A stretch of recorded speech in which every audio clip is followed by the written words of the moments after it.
I closed dead channels for a living. That was the whole job, dressed up in a title that sounded more important than it was. Every court that fell, every treaty that dissolved a border, every royal line the record books quietly stopped counting. Somewhere in the paperwork was an order to shutter the frequency that used to carry their voice, and somewhere on this station was a console that did the shuttering. Mine. The underline relay sat on a rock too small to have a real name, strung between 3 dead empires and 1 living one, and I had spent 11 years there listening to the universe go quiet, 1 channel at a time. You'd think a man could get used to it. I never did. Every frequency had been somebody's voice once. Closing one always felt less like paperwork and more like a funeral nobody else showed up to. There was one I never closed. 6 years back, the Caliph Dominion lost a war in 9 days. The kind of fast, ugly collapse that leaves no clean line between soldier and rebel, and no time to save anyone worth saving. Before it ended, I'd heard her broadcast, once, a formal address to a border garrison that had nothing left to defend. She hadn't sounded like a queen giving up. She'd sounded like someone doing the arithmetic out loud, telling her people exactly what they were owed, and exactly what she couldn't give them, and thanking them anyway. I was 38 years old, and it was the only voice on that whole dying frequency that hadn't lied to anybody. The Ascendancy Council took the throne, declared her dead in the collapse, and sent me the order to shutter her channel 8 months later, filed under routine decommissions with 400 others. I signed off on the 400. I let hers sit open. Told myself I'd get to it.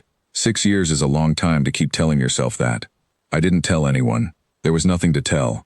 A silent channel cost nothing to leave running, and nobody audits static. I checked it the way you check on an empty house you used to live in, out of habit, out of something I never had a better word for than respect. The relay kept a maintenance log for every frequency, active or dead, and I kept hers current the same as any other, hour after hour, year after year, marking it monitored, no activity. Long after any real inspector would have believed a word of it.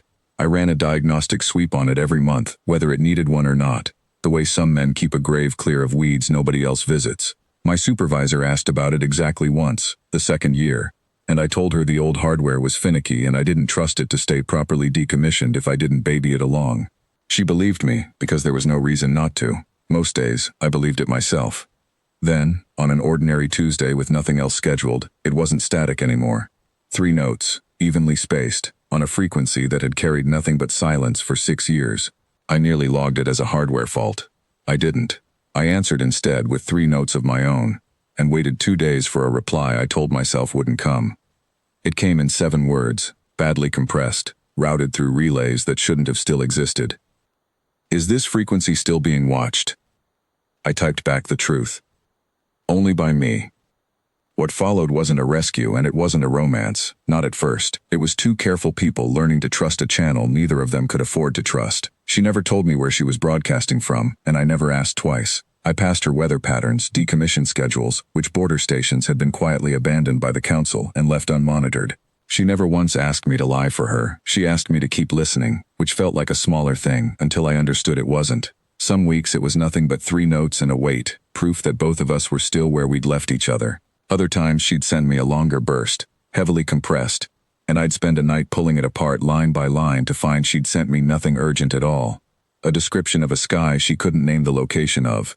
A joke about the terrible rations wherever she was hiding. A question about whether the underline ever saw real weather or just the recycled kind.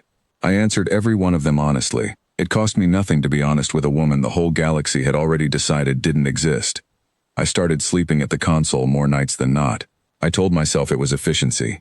Easier to catch a burst transmission if I was already there, and didn't examine the excuse too closely. The way you don't examine a splinter you've decided isn't worth the trouble of digging out. It took the council 4 months to notice the traffic spike on a channel that was supposed to be a grave. It took them 1 more to trace it to my terminal. They didn't send soldiers. They sent an inquiry panel, 3 of them, unhurried and polite, in the particular way people are polite when they already know how the hearing ends. They asked why a decommissioned frequency belonging to a deceased insurgent had shown 6 years of unauthorized activity originating from my station. They asked it like they already had the paperwork drawn up to end my career along with the answer. I could have told them it was a fault in the archive. I could have told them a dozen smaller, safer lies. I was tired of closing things that deserved better than a form letter, and I said so instead. I didn't shut it down, I told them, because nobody ever came to say goodbye to her properly. Somebody dies in 9 days and gets filed with 400 routine closures, And I couldn't make myself be the last thing that happened to her. That's the whole reason. I don't have a better one. The room went the particular kind of quiet that isn't relief, and isn't anger. Just the sound of people deciding how much trouble I'd made for myself. That was when the frequency I'd never closed opened itself. Live, straight through the hearing room's own comms. Override codes I didn't know existed cutting clean through the council's channel like it was nothing. "He's right that nobody came," she said, and the voice was older than the one I remembered. Worn at the edges the way 6 years of hiding wears down anyone, but unmistakably hers. "I did. I'm not dead. I never was. And in 6 years, this man is the only person in your entire ascendancy who never once treated my voice like it was already gone." Nobody in that room moved. I don't think anybody breathed. One of the panel members actually reached out and touched the console in front of him, like he needed to confirm the sound was coming from somewhere real. She gave them the proof they needed before anyone found their voice to demand it. Dates, garrison names, casualty records that didn't match the council's own official account of the collapse. Details only someone who'd survived it could have known. It took 11 days for the truth to outrun the lie the council had built its legitimacy on. It took another 6 weeks for the old loyalist garrisons, the ones nobody had bothered decommissioning either, to remember whose voice that was, and stop waiting for permission to say so out loud. I was suspended the same afternoon, pending review, which struck everyone involved as a smaller and stranger punishment than they'd expected to hand down. I spent those 6 weeks doing exactly what I'd done for the 6 years before them, sitting at a console that technically wasn't mine to sit at anymore, listening to a frequency that technically didn't need listening to anymore, because old habits don't ask permission to end just because the reason for them changed. Word came in pieces, the way it does on a rock this far from anywhere that matters. A garrison had stood down without a shot fired. A provincial magistrate had produced records the council swore didn't exist. Somewhere in the middle of it, my suspension quietly became reinstatement, and nobody ever apologized for either. They restored her seat before the season turned. I watched the ceremony over a feed I wasn't officially authorized to receive, because some habits don't break just because the reason for them changed. She came to the underline herself, 3 months after that, which nobody expected a reigning queen to bother doing for a relay station on a rock with no name. She stood in the doorway of the room where I'd kept her alive on paper for 6 years without ever hearing her voice once in all that time, and she looked at the console like she was looking at a person. "You could have closed it in an afternoon," she said. "Nobody would have known." "I'd have known," I said.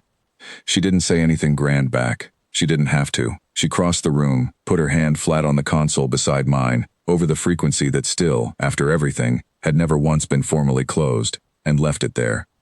"Then don't," she said. "Not this one. Not ever. I never did."